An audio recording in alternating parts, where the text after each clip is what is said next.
بسم اللہ الرحمن الرحیم۔ السلام علیکم۔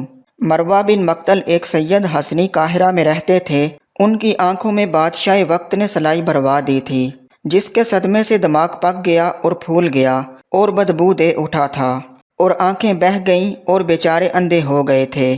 ایک عرصے بعد آپ کا جانا مدینہ منورہ ہوا اور روزہ اطہر کے قریب کھڑے ہو کر اپنا حال زار بیان کیا، اور جب وہ سوئے تو خواب میں حضور پاک صلی اللہ علیہ وآلہ وسلم آئے اور اپنا دست مبارک ان کی آنکھوں پر پھیرا، اور جب وہ بیدار ہوئے تو آنکھیں بالکل درست تھیں۔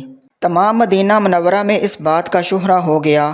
جب قاہرہ واپس آئے تو بادشاہ ان کی آنکھوں کو درست پا کر بہت ناراض ہوا اور سمجھا کہ جلادوں نے جھوٹ بولا ہے اور ان کی آنکھیں پھوڑی ہی نہیں۔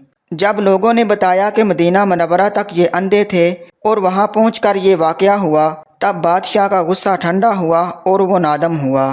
حضرت ابو امامہ رضی اللہ تعالی عنہ فرماتے ہیں کہ ایک عورت مردوں سے بے حیائی کی باتیں کیا کرتی تھی اور بہت بے باک اور بد کلام تھی۔ ایک مرتبہ وہ حضور پاک صلی اللہ علیہ وآلہ وسلم کے پاس سے گزری تو حضور پاک صلی اللہ علیہ وسلم ایک اونچی جگہ پر بیٹھے سرید کھا رہے تھے۔ اس پر اس عورت نے کہا کہ انہیں دیکھو، ایسے بیٹھے ہیں جیسے غلام بیٹھتا ہے اور ایسے کھا رہے ہیں جیسے غلام کھاتا ہے۔ یہ سن کر حضور پاک صلی اللہ علیہ وآلہ وسلم نے فرمایا کہ کون سا بندہ ہے جو مجھ سے زیادہ بندگی اختیار کرنے والا ہوگا؟ پھر اس عورت نے کہا کہ یہ خود کھا رہے ہیں، مجھے نہیں کھلا رہے۔ حضور پاک صلی اللہ علیہ وسلم نے فرمایا کہ تو بھی کھا لے۔ اس نے کہا کہ مجھے اپنے ہاتھ سے عطا فرمائیں۔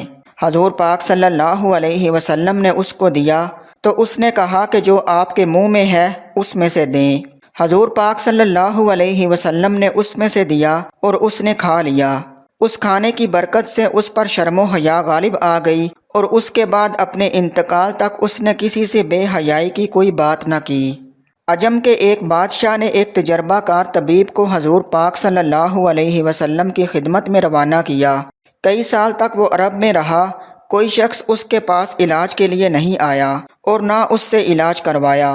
پیغمبر صلی اللہ علیہ وسلم کے پاس آ کر اس نے شکایت کی اور کہا کہ اس غلام کو صحابہ کے علاج کے لیے آپ صلی اللہ علیہ وسلم کی خدمت میں روانہ کیا گیا ہے، لیکن کسی نے اس کی طرف توجہ نہیں کی تاکہ وہ خدمت جو بندے کے لیے مقرر کی گئی ہے بجا لائے۔ اس پر حضور پاک صلی اللہ علیہ وسلم نے فرمایا کہ اس جماعت کا ایک طریقہ ہے کہ جب ان پر بھوک غالب نہیں ہوتی نہیں کھاتے، اور ابھی بھوک باقی ہوتی ہے تو کھانے سے ہاتھ کھینچ لیتے ہیں۔ اس پر حکیم نے کہا کہ تندرستی کا سبب یہی ہے۔ پھر اس نے سلام کیا اور چلا گیا۔ مزید اچھی ویڈیوز کے لیے ہمارے چینل کو سبسکرائب کریں۔